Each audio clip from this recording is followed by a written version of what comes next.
Hello there. Welcome to episode 62 of Bow and Blade, a podcast brought to you by medievalist.net, your home for all things medieval on the internet. Bow and Blade gives you a seat at the bar as scholars of medieval warfare go beyond the Wikipedia articles that talk about the debates and the questions that we're working on today. I'm Michael Livingston, distinguished professor at the Citadel, the Military College of South Carolina. Kelly DeVries, Professor Emeritus at Loyola University, Maryland. Happily emeritus right now. Happily emeritus, enjoying retirement. Enjoying retirement, enjoying not being in the classroom right now, I should say. Being in the classroom right now is very interesting with all this AI stuff and whatnot. I'm sure I'm not alone amongst our peers, kind of grappling with what to do and how to do things with all of this. It's a very interesting time, I'll say. It's great not to think about it. Not to, and again, it's, colleagues who are saying, "Oh, what do we do with this? What do we do with AI?" Yeah. It's going to be interesting with scholarship too. Somebody suggested in a conference I was at, speaking at, that was on Venice and the Mediterranean, and somebody suggested that this might help us understand Greek and Turkish and things and languages that those of us studying in the West aren't usually acquainted with. And so that, it'll be interesting to see if it goes in that direction. From the moment, everybody's just worried about, what if students go and write papers off of AI and stuff? Yeah. Obviously, you hope that we can, move these tools into something that is more useful for our critical thinking capacity as opposed to detrimental to it. But you don't got to worry about this. You're retired. No, lucky not dog. in my list of things. Let's see. Do we have any announcements? You've got a couple of announcements. You've got a big thing that I can see behind your shoulder right now. We're on a Zoom between us, even though this is a podcast. Behind your shoulder, there's an odd gray. The new gold cover. Yeah. So as we're recording this, it's out. I don't know, when this will come out as a podcast, but this week was the UK release of the 200 Years of War, which is my new big history book, a new history of the 100 Years of War, redefining as a 200 Years of War from 1292 to 1492. That's out in the UK. I'm very excited. I'm very excited to see what people think. It had a review in, was the Telegraph, I think, reviewed it already. And I've been told there's some big reviews coming out as, soon, probably this weekend. I don't know. So I'm pretty excited about that. Got to tell our American listeners, though, that's not the title. Yeah. Here in the US, if you're wanting this book, here in the States, you're going to look for the book Bloody Crowns, a new history of the 100 Years of War. This I've had books obviously published on of the world, but when they're in English, they've always had the same title, right? Obviously a Hungarian translation, or whatever, got its own title, but this is the first time I've had the same book that has multiple titles. I don't like it. I don't like having multiple titles. I want to just be able to say one thing. And if the dates aren't lining up, it's like, in the US, you got to wait a little bit. So the US releases, I think in a couple of weeks, like the 21st or something like that. Sure. But the same title at least. And this one doesn't have the same title. So I'm always like, who am I talking to? All right. Buy the 200 Years War. No. Buy Bloody Crowns. Or you're a completist. Buy both. Buy both. Funny thing, this never has happened to me because I haven't really had the international exposure that you have. But Hugh Kennedy, the Islamic scholar, told me that his book was being published with a boring title in England. I think the title was, the Abbasid Caliphate, which of course would go nowhere in the United States. And so the United States publisher called it this. It said, "When Baghdad Ruled the World." Beautiful. And you said, "Oh man, I wish if only the English publisher had used that title." Beautiful. So who knows? It may be much more popular than 200 Years War. Who knows? I tried the subtitle of it's the 200 Years War. The UK one is the 200 Years War. The Bloody Crowns of England and France, 1292 to 1492. I tried to at least get it in there in the subtitle, but yeah, it was the my U.S. editor and my UK editor, because it had editors on the other side of the pond with the two different publishers. They had the exact opposite opinion on the title. Like the UK editor was like, "We love this one and hate that one," and the US one was like, "We love this one and hate that one," and they were like pointing at the opposite titles. I'm like, "Well, crud. All right, you guys are paying the bills." When they had a Shakespeare thing that they called Bloody Crowns, because they did all of Shakespeare's Henry VI and Henry V plays. Yeah. Well, of course, I mean, I stole Bloody Crowns from Shakespeare, right? So, but yeah, they're big. The UK editor, the big thing he said was, he says, "Look, bloody has a different meaning here." Yeah, it does. And so calling it Bloody Crowns is really like, that's not going to fly. People will think that you're saying something wrong with crowns. And I was like, well, I'm an American, so so sure. Not a royalist. Yeah. Not a royalist. So. Yeah, he was like, no, that's yeah. Oh, okay, that's fair. Yeah. So that book's out. So really excited about that. And Zeus in UK. Who's published it in the US? Basic book books. in the US. Yeah. So at your bookstores, guys. Yeah. They've great, and they've done great. I mean, a lot of my other books, were Osprey, and you've published with Osprey. They're fantastic too. Fantastic, yeah. So Agincourt just came out in paperback this week, and they've been incredible on that book. So I've been really fortunate with publishers, and I look forward to seeing how these books do. It should be fun. And I have to tell you, the best thing on the new book is the cover, especially the back of it.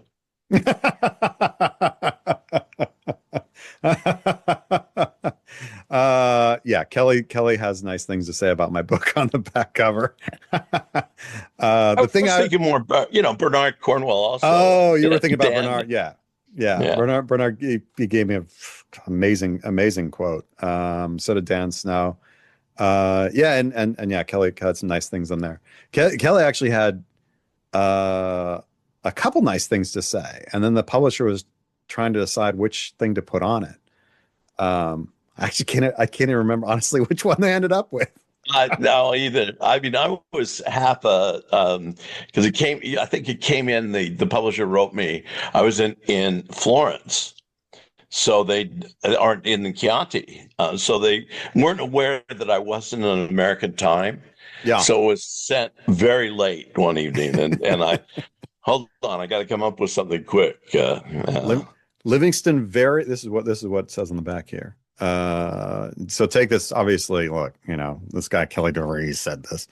Livingston very bravely challenges the accepted narrative of the 100 Years' War and its many myths. Also, bravely, because people are going to come after me. The best single volume history of the 100 Years' War. So legit, man. So they actually used both of them in the end. Yeah, I think they did. They were just like, you know what? One or two of those. Yeah. Yeah. Well, they were like, oh, well, forget it. We got room. It was very kind. Thank you for those kind words. Well worth it. Well worth it. And we'll see what happens. So yeah, things are always afoot. We're always working on stuff. Things coming along. But we're not talking 100 Years' War today. First of all, no. What are you drinking at the bar? Well, as this is the Sieges of Rome, yet people notice it. It'll be out in the title, I guess, when it's downloadable. Yeah. The early Sieges of Rome. I've got to have red wine. Oh yeah. I mean, it's bloody too.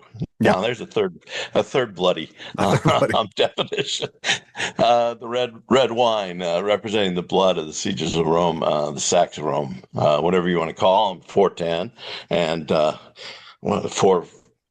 geez, I'm drawing a blank all of a sudden. The Vandal one. How's that possible? 455. That's it. Yeah. Sorry, just popped into my head. Sorry to rewind. So the cover of my new book, right? Because I have this, Bloody Crowns, right? And so they were like, well, do you have any ideas for the cover? And I was like, oh yeah, I think it'd be really cool. Like, I don't know if you ever seen like you have like a snapshot of like right after a drop of water hits water and it kind of like pops up almost like a little crown shape. Yeah. I was like, I think that'd be really cool, but it's like blood, right? And so it's like a bloody crown, like a drop of blood has made this crown kind of pop out of the water and it look natural, but also look, I was like, I think that'd be sweet. And they were like, yeah. So there's a reason that authors don't do covers. And then Yeah, they, but you can only create one way, not both, you know? the covers that they came up with are way cooler. They're way better. Yeah. But yeah, that just recalled that image to me in my head that I was like, oh, that'd be neat. Yeah, no. And then, Um, and there, yeah, that sounds good.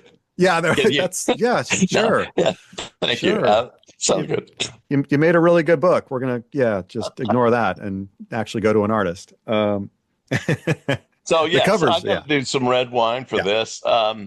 And you? Well, I mean, yeah, when in Rome. Yeah, exactly. I I mean, guess exactly. Although it is the Goths, you could have picked something Germanic, I suppose. yeah, but they're coming to Rome for a reason. Yeah, I and mean, you know, they've been in Italy and yeah, in the Balkans for this is many years by the time they come into Rome. So yeah, this is yeah, when in Rome. That's what it's all about. Yeah, as Kelly said, and as the title says, we're doing Sack of Rome. Not just one, we're gonna try and do two. yeah, yeah, 410, 455, back to back. back to back. And I really think they have to be studied this way, even though we have two different enemies. I think that the reason Rome is the jewel that they go for, especially since Constantinople and Ravenna do not fall Yeah. during this period. That there's still some thought. We're going to have to get into this about what is Rome to the Vandals? What is Rome to the Goths? Goths first and the Vandals second, because I think that's important as well. I think it's actually tremendously important, and honestly, I think it's where we should start. Which is, when we think of Rome, most of us, we think of Rome as the capital of the empire. We think of that centrality, a political centrality. But by the 5th century, that's no longer the case, is it? Well, it's no longer the single one. I mean, I think it's still a capital, and clearly it has this tie-in. I mean, Augustine writes this book in the wake of the fall of Rome that, oh, by the way, Rome isn't what we've always thought it was, and so but he's writing that after the first fall. He's writing that once it has fallen. I used to think this exactly. I've been reading Judith Heron's amazing book on Ravenna. And there's a third of it that happens before 476, or we should say before Theodoric dies. At 502, 502, something like that. But it's very clear that Rome is still. She's convinced me anyway. The Rome is still very, very important. And I think one piece of evidence that convinced me that is Galla Placidia, who is really who is going to now be the dominant individual in the history of the Western Empire for the next 50 years. She's in Rome. Even though she's the sister of the emperor, she's in Rome. She's helping govern Rome and gets captured and then spends some time with the Goths. And there's no question that formulates the two culture sort of interest, formulates how she's going to be react as she's the emperor, the next emperor's wife, and also emperor, the mother of emperors. So, Yeah, but it's not the capital. I mean, it's not the capital. No, it's a rich city. It represents a lot. And I think that is one of the things that gets forgotten in the military history. Why is it that the Goths are not drawn to Ravenna, yeah, but drawn to Rome? And why are the Vandals not drawn to Constantinople, but drawn to Rome? I mean, I think that factors into the sieges no matter what. I absolutely agree. I mean, politically, it's somewhat decentralized because it's not the administrative state, but culturally, I kind of hesitate to use the word, but sort of spiritually, it is still, that's still the eternal city. That's still this kind of like beating heart that has this representation of centrality, that remains, and I think I still remains today, right? I Yeah, mean, yeah, we're still like it Rome does. is the center, Yeah, even though, like, we're all these years past all of that, that it was still seen in that way. And as you said, it's not like it was an unimportant backwater or whatever. It still had a major role, and major people, major players. Uh, but certainly in terms of like, that cultural familiarity, this is it. Which is yeah. why it's so shocking when this happens, right? Because it had been centuries since anybody had taken Rome. Yes. Yeah. Uh, I mean, well, it had only really been taken once before, and that was a surprise Gothic or Celtic attack, Gaul, from the Italian Alp part of Gaul, and that was, what, 800 years before. yeah, So yeah, yeah, 387 or something like that, right? yeah. Like it's So way and that's back there. BC, BCE. BC. Yeah. So it was seen as impregnable. I mean, certainly during the Roman Empire, it was. Now we have to keep in mind that at this point in time, as you said, it's not the administrative center. It is actually losing its trading center, uh, tie. It's lost that for a while, but it's starting to lose it more because the population is also declining considerably.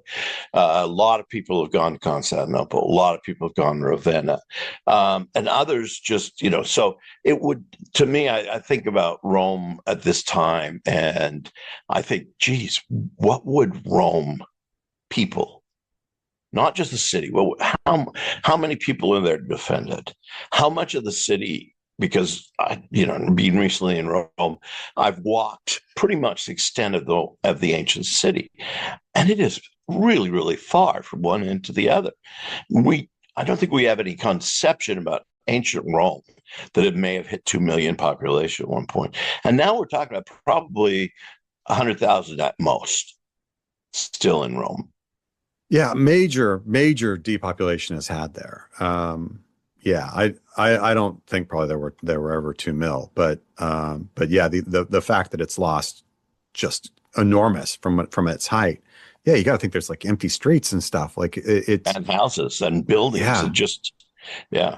What but is all the big stuff taking? is still there. Well, the rich stuff is still there. The big Yeah, stuff, the temples and all the other stuff, they have been used for a while, but they still are filled. I mean, even the stuff that archaeologists pull out of Rome now, mm, and that's after not only these two sieges, but the sack of Rome in 1527, and sundry other times, the Germans being in there and so forth.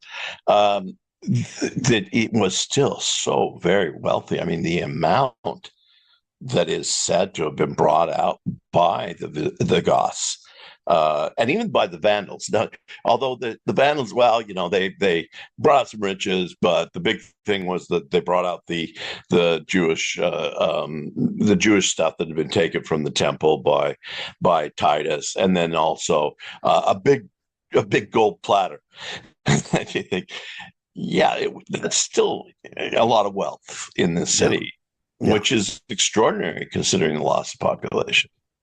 Uh, and yeah, and I think one of the other things that's hard for us to conceptualize too is what is a Roman at this point, because that itself has undertaken a bit of a shift. We've actually on this podcast talked about the notion that, at least kind of in military history terms, and perhaps beyond that, the Middle Ages are actually already ongoing at this point. Yeah. That it isn't later. We usually use the Battle of Adrianople. So what does it mean to be Roman at the start of the 5th century? And that's a very fascinating question, and because it's not just we've talked about population, we'll talk about the walls, no doubt, in a little bit, but being a Roman. So Cassiodorus and Boethius will both be senators in the next century. They're not in Rome. Neither of them are close to Rome. I think Cassiodorus is down in Arles in France the whole time. He may have had some stuff to do with Ravenna, but they always consider themselves senators of Rome. So they're saying that. And again, Augustine's in North Africa, and yet he too considers himself Roman, at least certainly in the religious sense. And sense we don't think about this, but Leo is not yet on the papal throne in 410. He is at 445, but he's not in 410. So the papacy isn't even the papacy yet. Not until he calls himself Pope and sends out the dictum that he, by the way, is the Pope, and the rest of the sees, Antioch and Alexandria and Constantinople, just laugh him out. Say, well, yeah, no, you're not even the most important Christian city right now. But that's still yet to come. That solidifying Rome as a Christian entity. At this point, it doesn't have that identification, although technically there's probably still a pope, even though he doesn't have that name. And that's how it factors, I think, into Augustine's idea of the city of God. I mean, he's writing the City of God, which is his largest and some might say his most boring book. I kept rooting for the Vandals to get there before I got to page 100. But he's writing this as kind of an apologia. Oh, geez, what is the City of God if it's not Rome? Roman's fallen, so we know it's not the City of God. And so this idea of how does one characterize themselves as a Roman? How does one characterize themselves as a Roman, and vice versa? Like, what then is not a Roman, right?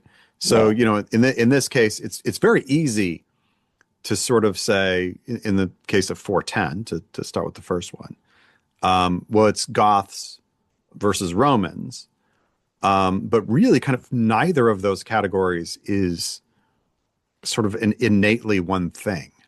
Because even what a Goth is got, it's sort of nebulous, and that it isn't an invasion, kind of from across the sea or something like that. That's totally foreign. There's a lot of interconnection between these populations before this. Yeah. And there's a lot of negotiation. I think we could say maybe not as much with the Vandal sack, but with the Gothic sack in 410, there's a huge amount of negotiation that goes on this. It is only in desperation, because the negotiations aren't going in direction on things that are completely outside of Rome, that Alaric decides, okay, you guys aren't at the table with any seriousness, so let's go see if you are serious now that Rome goes. And as he dies on the way south, he doesn't even stay in Rome. He doesn't die in Rome. As he dies on the way south, not too long after, the Goths are completely, they remove themselves from that part of the empire. So even after 410, there's not a lot of Gothic in Rome. But there's also, one wonders how much Gothic in Gothic, because he's got anybody who will fight with him. That's on his side. He's very willing to take anybody on, and that goes into all the way through Theodoric in the Gothic rule, when Theodoric will then move to Ravenna, recognizing that that's the more important place. But at that point, I even question whether Theodoric thought of himself as a Goth. That's a good question. I mean, again, it just the underlying principle, I guess, is again, we might put these labels on populations, and it is easier that way. It's a lot easier to talk about this, to be like, okay, Goths and Romans, but the reality is much less defined. Even within those two groups, much less as they start to interact with one another. And your point that Alaric, this is almost like a part of a bigger picture of negotiations, of what Alaric needs and wants. Which, all right, what the heck's going on? Why is Alaric mad? Why is he mad? So I think there's a number of factors on that. First of all, he's the one who's come down south. Now, there had been Goths, so the Goths that originally won at Adrianople, which we call Ostrogoths or Visigoths, or Yep. whatever. We got all these Somebody different Goths. points out there, nobody would have known that in the Gothic world, those Right. terms in the Gothic world. But nobody would have known Byzantium for the East either. So, we have to go to the terms Gothic and Roman in our discussions, because that's what has become historically warranted, and it's a lot of effort to try to remove things. But there had been many prominent Gothic peoples at this time, and the Visigoths, the Goths at Adrianople, they don't really war much in the years afterwards. In fact, they will become the Roman army. Yeah. In the East. But then they will get started again around 398 and move into the Balkans and then move into Italy. But those are not these Goths. These Goths seem to be remnants of 405, and the Goths that come over in 405, 406 from the more western part. So they come across the Rhine and not necessarily the Danube. They come across into the West. A group of them will break away and come down south in Italy as well, and Stilicho will defeat them. Up around in the north, he will defeat them. But there's also this group that sticks together that I think is very important, because it's this migration strategy that has the Goths follow at this point, that will eventually end with them in Spain. But those are the Goths that seem to be where this group now originates. So I have completely confused everybody. Everybody who's got a map now in their mind, just, good luck with it. Goths everywhere you look. And yeah, these Goths are kind of related to those Goths, but maybe not related to those Goths. And these other Goths are, well, they're they just wear a lot of black. Yeah, well, we don't even know that they wear a lot of black. There seems to be, Theodoric will be a descendant. He dresses in the toga, as far as we know. Well, that was a deep cut to my high school, where the Goths were always in black. Yeah, so that's true. That's true. You're that generation. I'm in that generation. And you mentioned Stilicho, who pretty important player really in all of this.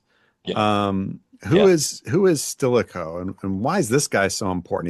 He's not a big name. I don't think that a lot of people would know.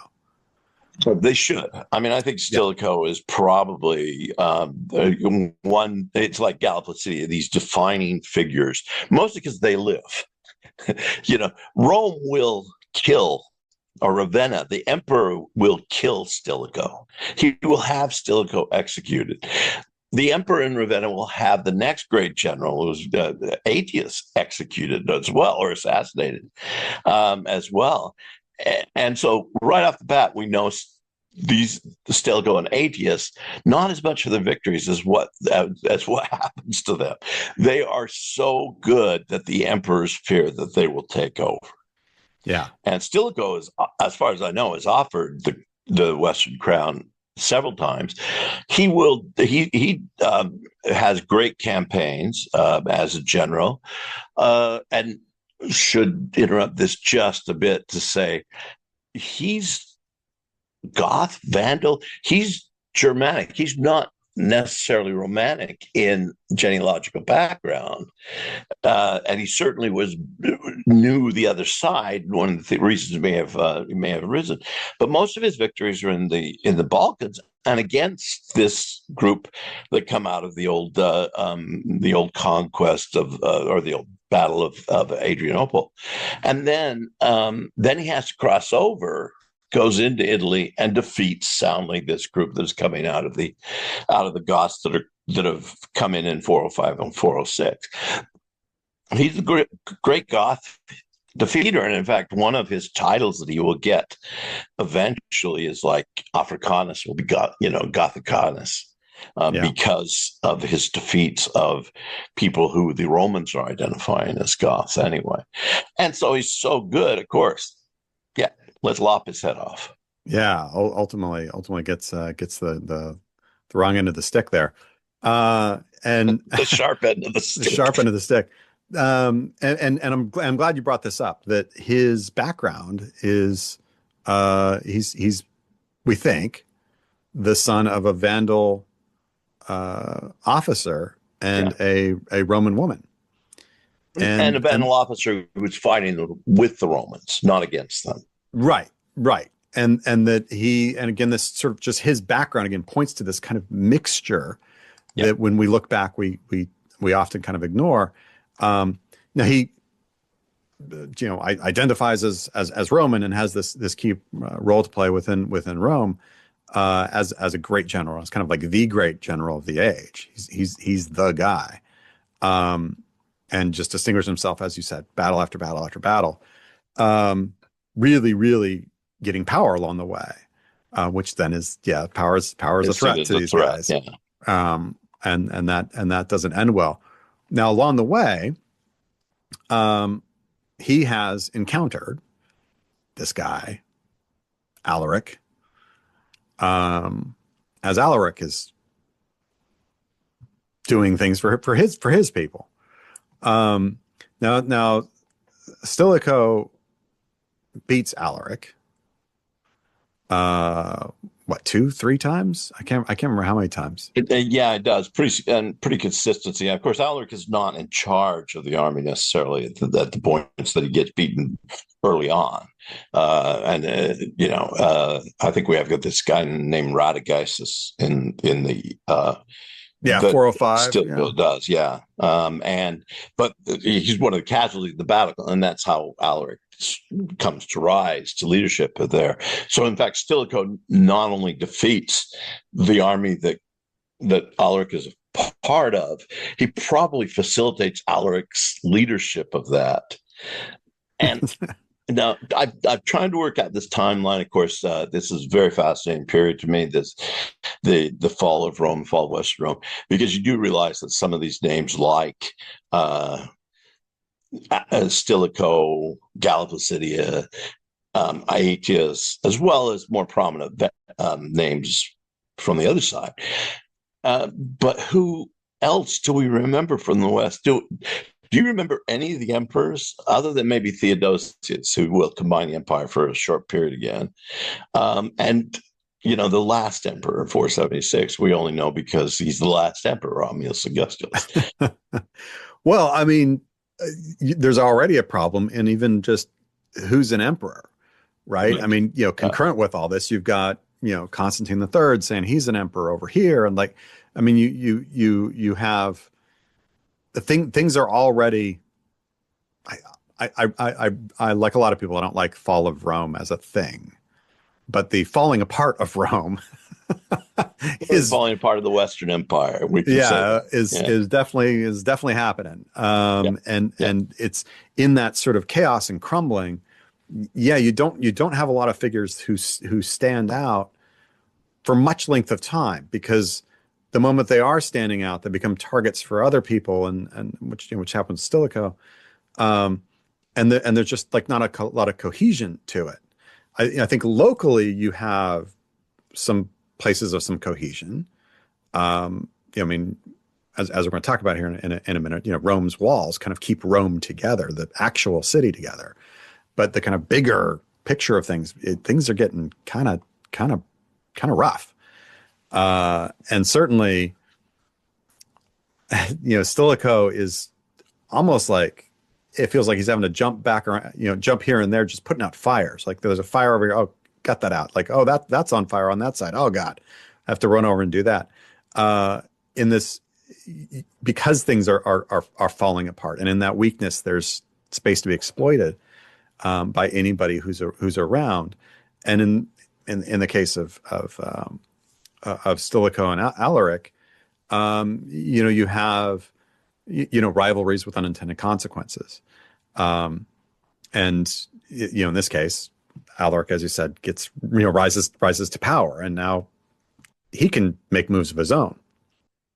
as I said, I've tried to focus on this because I wonder if Alaric makes his move towards the south of Italy only after Stilicho is executed, because then he sees that there's really no one who could attack him. I mean, Aetius is in the future. I think Aetius isn't even, I don't think, born at this point in time, but he will spend most of his formative years with the Huns anyways. So there's really no other leader to come forward. It's odd that the historians that cover this period, fall of Rome, generally fall into two categories. They either believe in a fall of Rome that takes place militarily, the Goths and the Germanic tribes coming into the old Roman Empire and taking it over, the western part at least, or they want it to be all this chaos that is coming in from the weird emperorships that are happening here, the usurpation as Constantine and Maximianus coming down from the north, and in fact, so much that in 410 there's barely any Roman existence in Britain by this time. That and they don't seem to think they can combine it. I think they combine, and not only feed off each other, because we're not dealing with idiots on the Gothic side and brilliance on the Roman side. We're dealing with brilliance at times on both sides, but then also a lot of idiocy that's controlling these things too. And maybe there's less so in the Gothic world, but that may be also because we don't know it as well. We don't have as much of a record of what's happening within the Goths. It just does seem Radagaisus dies, Alaric rises, and Alaric's now going to see there's no real defense that can be put in the way of him and Rome. And so he advances. Yeah, and Alaric, and I do think you're absolutely right.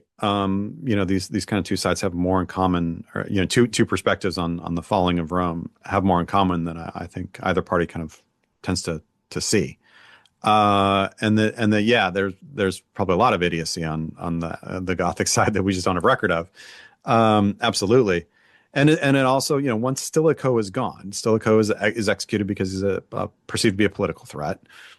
Once Stilicho is gone, who now can actually bring together the army in such a way to be able to resist an incursion? Now Alaric, it should be said, we kind of start off with this. Alaric isn't sacking Rome to sack Rome. I mean, well, he is, but that's not the point. What he's really after is negotiation.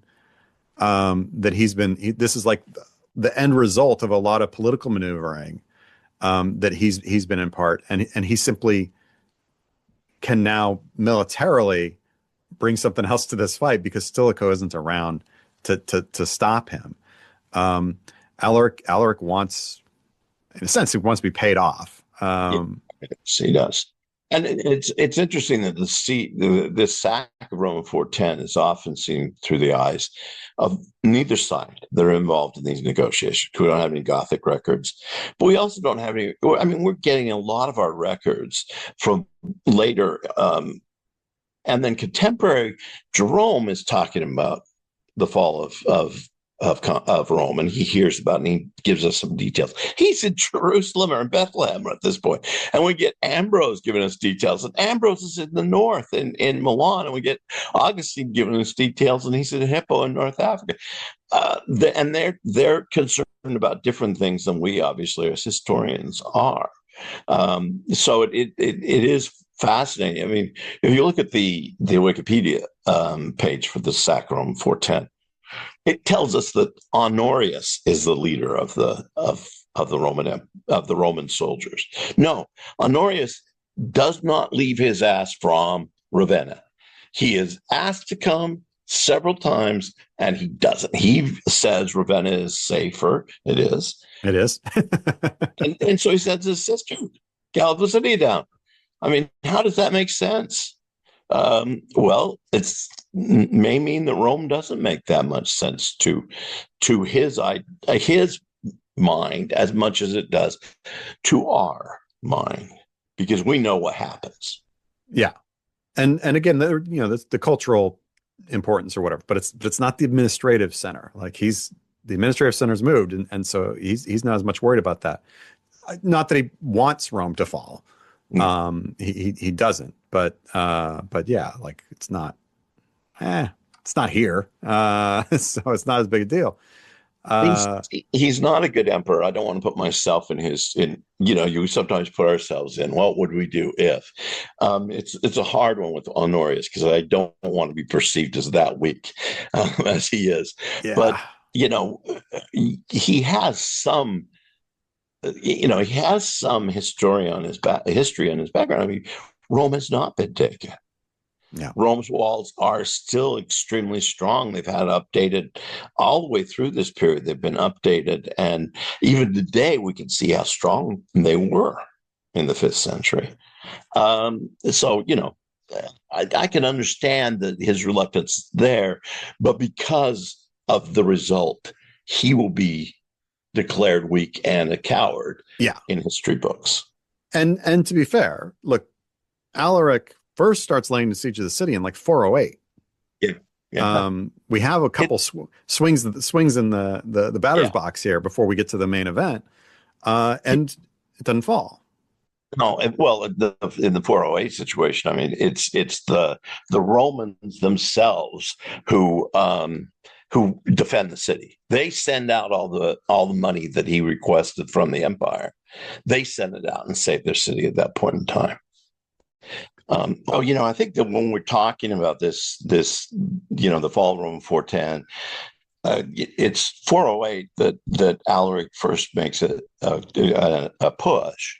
It's obviously taken serious enough from inside the city because the people gather all their wealth, they send it out, and he withdraws. But I think he's also using 408 as a lure to regain the negotiation, Honorius to regain the negotiating, and so he can get land. I mean, ultimately, that's what he wants. He wants land. He wants peace for his people, and he assumes that will only be brought if he holds controls a huge territory, and Italy is the perfect one that he's seen at this point in time. But there's always this question. I mean, how active is his first siege or second siege? And how much does it matter to the administrative part of the empire? Clearly, it matters to the Romans because they pay him off. Yeah. 408, and then again in 409, Alaric again comes back because he's like, well, look, I still need you to cut me the deal that I want. You kind of, I was paid off enough to leave this first time, but I still haven't gotten what I want. And then 410, we get the like let's do this for real. But again, I would say, like, as you said, Honorius comes off very poorly because all this goes so badly. But like, kind of up to this, like, oh, it seems to be kind of working. Like, and he keeps thinking he can hire someone else to come, like the Huns, to come and get at the Goths. He keeps trying to make that play and that threat. And they are nominally on the Roman side, the Huns, but they are not. I mean, of course, again, history looks at the somewhat of the future. We want the Huns to be Attila's Huns. These are not. These are few men. They'll come down. They may have a force. Certainly, Honorius thinks they could make up a part, but as Honorius has no leadership in the military, it's uncertain exactly how they come to be, and whether they are putting it, because there's no. I mean, we talk about the siege of Rome. We don't talk about battles outside Rome.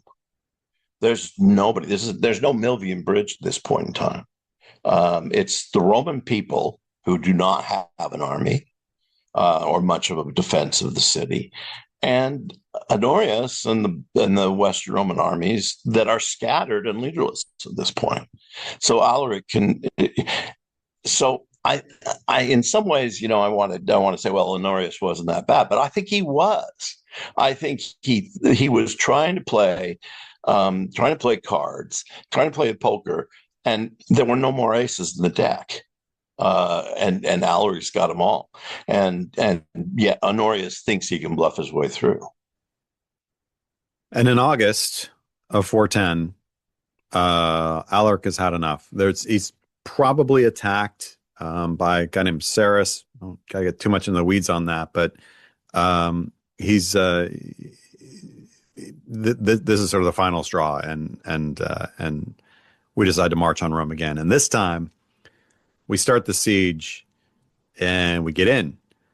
We get on the 24th of August, 410, and frustratingly, we don't know exactly how they get it. We have stories of how they got in. I don't think we really know for sure. No, I mean, for a long time, it was said. In fact, I even wrote it in my first book.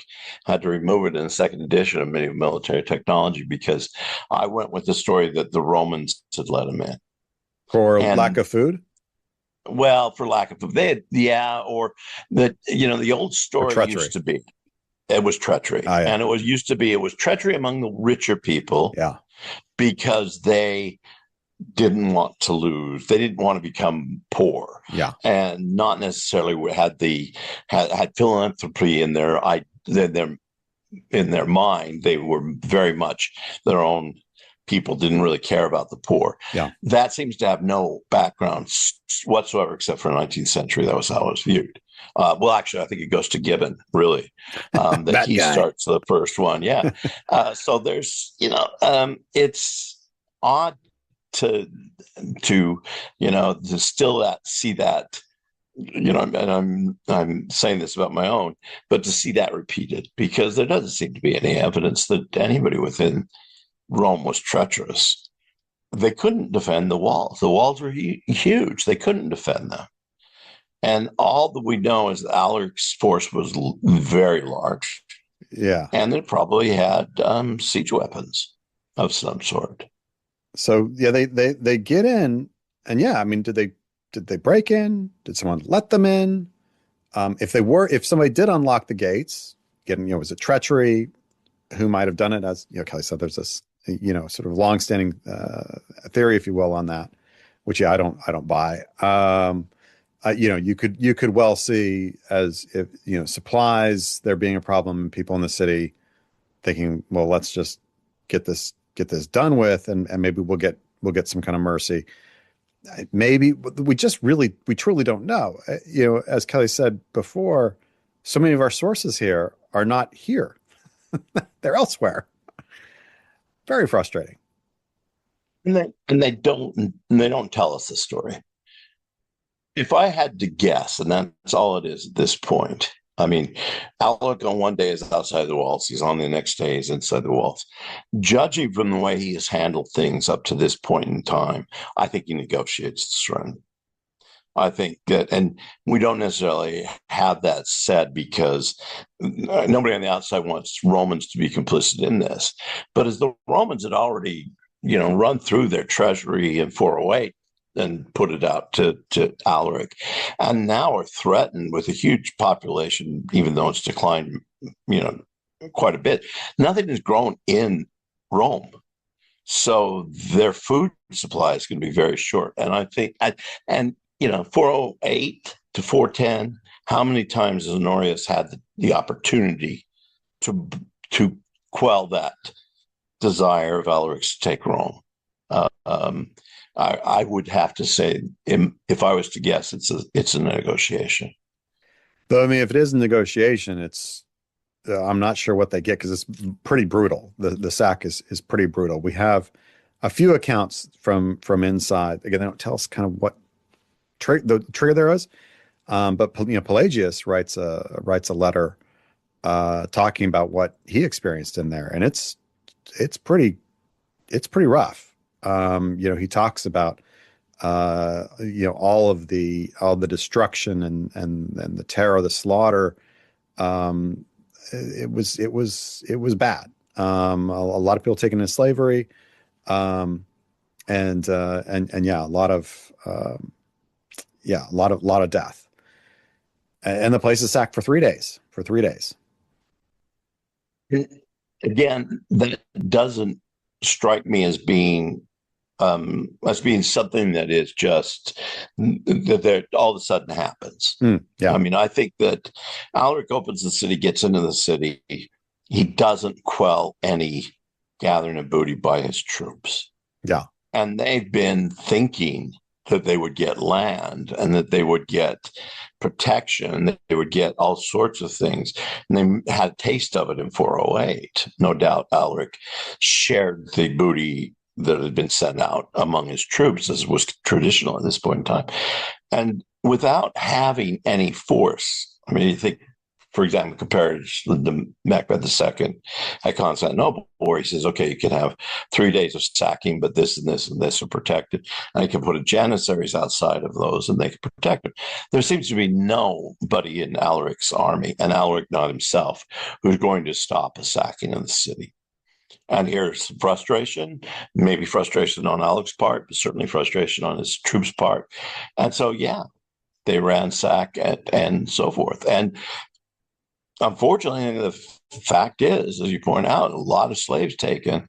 The most mobile of goods for profit is slaves at this period of time.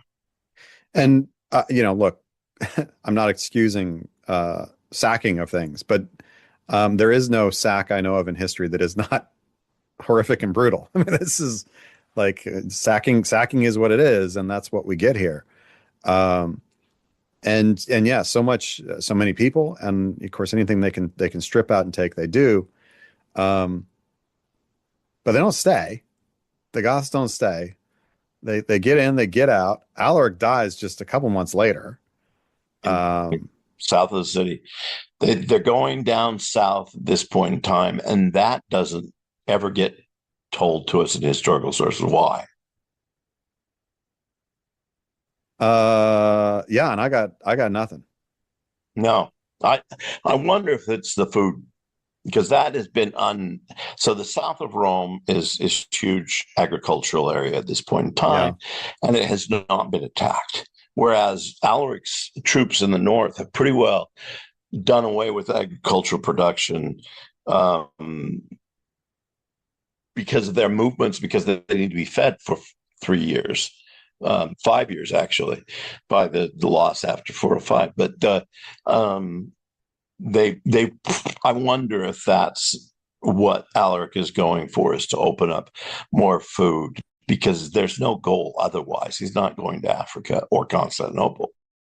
Yeah, that would check out for me. I like that. I like that idea. We're certainly moving into it's the time of the harvest and all that. So yeah, that would check out. I like that, man. Shoot, you're all smart and stuff. I'm getting old. I think economics have some role in war, not just ideology. You'll get there once you start getting gray hair. So much. I don't have hair, so there's my problem. Now all that happens in 14, and that, like, I mean, this is a seismic shock to Western Rome, to kind of the known world as it is at that point, right? That, my God, somebody sacked Rome. Like, again, that hadn't happened for like 8 centuries. Absolutely extraordinary. We get inspiration, for the city of God, city of man, like all of this stuff, and like, the terror of this, and I mean, it has these religious implications and political implications, all of this. And then 45 years later, like, we do it again in 455. Do it again. We do it again. And there's no reoccupation of Rome. So the Goths technically have it from 410, but they technically are not in it. Effectively not in it. But it's technically theirs because nobody's come to turn it over. It seems though the population is still largely Roman, and they are being fed by the Goths actually as their lords at this point in time, and have been for 35 years, for 2 generations, and through several rulers of the Goths who are coming into this area, and will be continuing in this area. So the Romans are a Gothic town. Rome is a Gothic town at this point in time. We still call it the Siege of Rome because that's the location, but there is no Western Empire that they are concerned about anymore. It is a Gothic empire that they are part of. Yeah. Though, yeah, we still kind of have Western Roman Empire nameplate. I don't know. Yeah. But that's Ravenna pretty much. Yeah. That's kind of elsewhere at this point.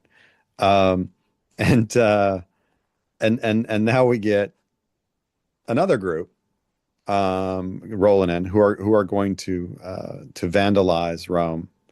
Literally. Which is the Vandals. What's their deal? What's like, all right, who are these peeps? So we probably know even less about the Vandals than we do about the Goths. We do have this very odd book that's written around this period of time, maybe a little bit later, by Victor of Vida. It is a very fascinating name. I think I was drawn to read it just because I thought the name was interesting. And he's Roman, and he's writing about the Vandals. But his main concern in this whole thing is that they are Arian, and so are Goths. But the Goths, for example, in their sack of Rome in 410, they leave any basilica that's associated with Peter or Paul alone. I mean, and they're Arians, but they still believe, of course, the disciples of Christ and others. The Vandals, yeah, they think anybody who's Orthodox or Catholic or whatever term you want to call those, can't remember what the weird religious title they call those who stick with the Council of Nicaea and go with the Council of Nicaea. Yeah, they're very brutal, and they will attack any of these. They will absolutely kill the Catholic Orthodox in view of the Arian that they are, which is very curious because the Goths seem to have no consideration whatsoever about that. And once they do move into Ravenna, everything still exists for both sides. They don't have any real reason or any real strategy to destroy this, but the Vandals have. And that's probably where a lot of the history will go back to, is that you get a lot of people writing, again, outside of the Vandal world in fear of the Vandals, like Augustine, because he can see the Vandals have captured Carthage by this period of time. So he's just down the road from Carthage. Again, takes a long time for them to get to Hippo, despite my cheering the Vandals on while I was reading City of God. But so we don't know a lot about them. It does appear that there is another motive to the sacking of Rome than the sacking of Rome. There is some suggestion, and the names are leaving me at the moment, some suggestion that the Vandal king's daughter was to be married to the Emperor of Constantine's, or the Emperor of Constantinople's son, and that fell through. Yeah, Gaiseric is the Guy Sarek. Yeah, he's the guy, and Valentinian the third. Yeah, third. Valentinian the third. And that there was supposed to be this peace treaty that was going to be sealed by this marriage. Not an uncommon thing, so that checks out. But instead, that doesn't happen, and the Vandals are like, well, yeah, we're coming in hot. Again, they can't go to Constantinople. The Vandals have been defeated. One of the things that we forget, and we get this from the other side, from the Roman side of things, is the Vandals have been defeated on the sea 2 or 3 times. They don't seem to, as long as there's a fleet that Constantinople can stick out into the Mediterranean, they seem to control it. Subsequent to this, or I guess before this, then Aetius even leads a fleet that will defeat the Vandals at sea too. So I think the choices of how to go to show their dissatisfaction in the breaking of this marriage, and to show dissatisfaction that the trade seems to have been ended between North Africa and Constantinople, they decide to go to Rome. One of the big questions is there's Alexandria and there's Antioch that they could have gone against. Why go to Rome when they very well knew that the condition of Rome was weak and that there wasn't that much stuff in it anymore? Well, I think that's in part why you do that, right? To take Alexandria is that's tough. That's tough sledding. Antioch, I mean, same thing. Antioch's tough sledding. Whereas Rome, you can sail right up there. You get off in Ostia and barrel in, and the other, who's gonna stop you? The place has not exactly like been flowering since 410, and it wasn't exactly flowering then. It's existed since 410. Let's say that. Yeah, it's still there. But yeah, the Vandals are able to take this quite quickly, really quite quickly. We know that, or think we know. Our presumption is we know that when they show up, when it's known, like, here come the Vandals, Pope Leo actually does sort of negotiate with them, and is able to try and mitigate some of the damage while they are nevertheless allowed to sack the place. And actually, let's just break here for a moment, because yes, this is the same Leo we talked about after the Catalonian Plains. Teaching. I just finished what was more than 40 years of teaching. Retired for more than 40 years, and I have to, as medievalists, we teach Catholic history. I teach Catholic history at Catholic University. I was neither Catholic or actually a believer in deity. So how do I approach this? And it was always, you know what, guys, I think there are two major figures in medieval history, religious history, that stand out to me, that make their positions. St. Francis coming up, but definitely Leo the First. I mean, this is the second warlord that Leo has faced face to face. Yeah. He's like, you know what? Somebody's got to go out there and talk to these folks. I'll go do it. I love Leo. I love this guy. He's, I mean, can you imagine the doing that? The bravery. I mean, when you consider that the West Roman Emperor is still in Ravenna, there's still a Roman Emperor up in Ravenna, and he doesn't move. And Honorius hasn't moved 410. For Leo the First, yes, he has already sent out Dictus Papam. He's got all the rest of the Christians he's mad at him, but he does this because he believes he can have a good result. And I mean, he faces Attila now. He faces guys. I mean, are you kidding me? Nobody else is doing this. So, of course, I think this is one of the most brave people in the Middle Ages. Yeah, extraordinary dude.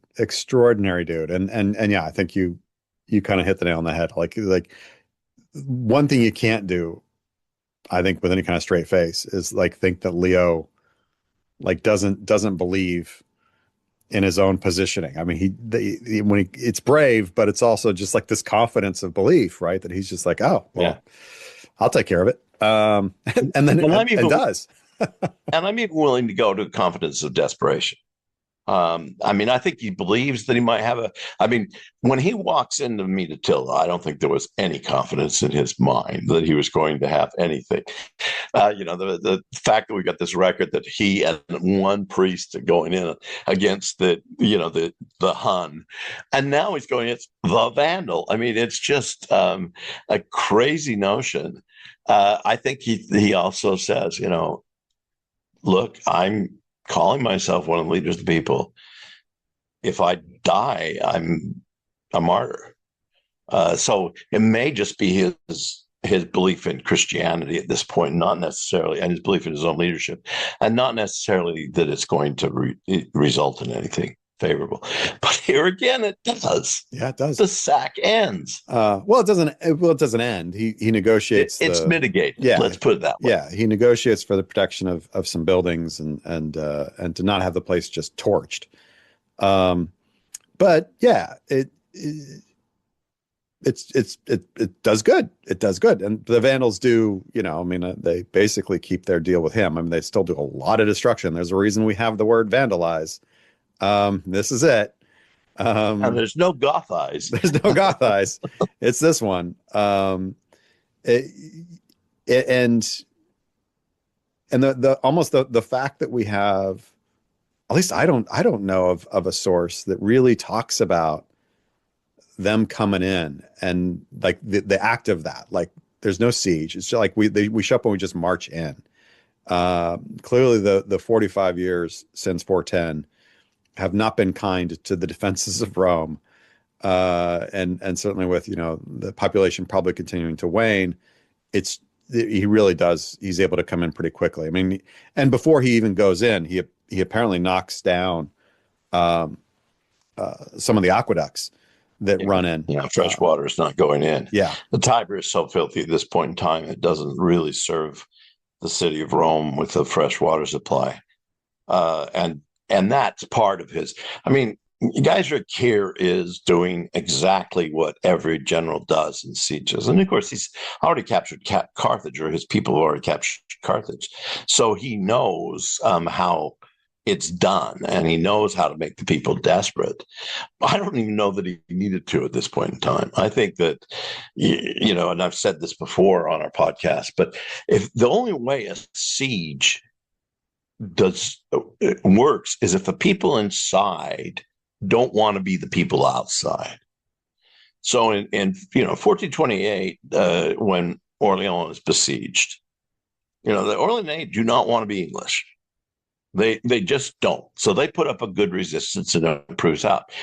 In here, I'm not even entirely certain that the Romans aren't going to open the gates whatsoever. And when Leo goes in, I mean, he talks with Geyser, he is trying to save buildings and people. Yeah. It's Rome, you got it. Here it is. But yeah, leave us something when you go. 455 though weirdly does not the one that people remember. It's 410. It's 410. Yeah, it's 410. Do you think it's 410 is the one that's remembered simply because it sort of broke the spell, right? That after 8 centuries, it broke the spell of inevitability about the Eternal City? I think that's one of the things. Yeah. I mean, there is a Western Emperor. There will be a Western Emperor until after the Second Siege. 476, Romulus Augustulus negotiates himself a nice little villa outside the city, and the rest of his life, that's where he stays. But there isn't. I don't think there's a perception that of Rome as part of the Western Empire in the second siege. I think it's done. 410 is important. It removes this, and the definitiveness of, say, an Augustine writing saying, "Okay, Rome's not the city of God. City of God's got to be in heaven. It can't be here on earth." The mysticism, the mystical idea of Rome has been destroyed. 410. More. It's that probably is of greater historical worth than what the city gives up in booty to the Goths. Yeah. I mean, because on a sacking level, what happens in 455 is is almost assuredly worse as far as what happens to the city, but Yeah. physically. But yeah, as you say, on a kind of non-physical level, the 410 is absolutely destructive to what Rome represented to so many people. It's odd to wonder why in 455 that the resulting sack is so much worse. Now, is it because we got better records that we know it's worse? We got records that, including we already have papal records being kept with Leo. Or is it the fact, because I think that's probably not the answer, even though some have suggested it. I think that one of the big answers is that Rome, again, economically is nothing. So the first siege is able to placate those who've attacked it and those who've defeated it after 3 days of sacking. They probably got more people and more goods than they know what to do with. Slave market will have fallen if they bring too many slaves into it all at once. And then even, things like gold and silver have their value cut when there's more in supply. In the second city, it may just simply be that there is not that much to placate the attackers. They may still think Rome is the jewel, but Rome is a pretty small stone at this point in time. Yeah. What do you wish we had from either of these sacks? We always go in this direction. I think we have to again. It would really be nice to have records, from within the Goths or within the Roman city. The idea of Pelagius does write a letter. Saint Maxentia is commented on, but we don't have Pelagius' letter. We are told about it. And the same thing with St. Maxentia is she's written to people outside, and that's why we get some stories. So it's being relayed again by another source with another purpose in mind of why they're passing on this situation that is reported by Maxentia, a situation that is reported by Pelagius. So it'd be nice to have something that was more eyewitness and so forth. As somebody who studies the later Middle Ages more than I studied the early Middle Ages, despite the fact of so much interest here, later Middle Ages has a lot of sources, a lot more sources on these sort of things. Yeah, comparatively, this is the period, part of that a lot of people call the Dark Ages, right? Which again, the people in it, to the people who were in it, it wasn't dark. It's the darkness of our ignorance, right? That we don't have as many sources to kind of lighten the place up as it would have been. I too. I wish we had the kind of unvarnished material, especially from the Gothic side. But we have so little Gothic anything that survives. I mean, even just textual, very little Gothic survives.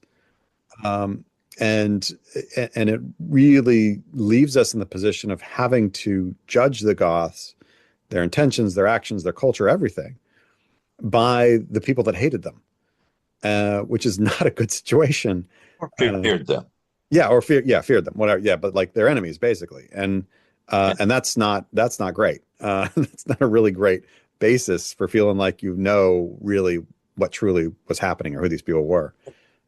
Piecemeal at both at best, and it may be completely giving us the wrong idea of any of this stuff. Now, I will say one further thing, and that is, though, if we compare when Ravenna gives itself over to is it Odovacar or is it Theodoric eventually goes in? That's a surrender, a negotiated surrender. When it then gives itself to Belisarius, the Byzantine forces, that's a negotiated surrender.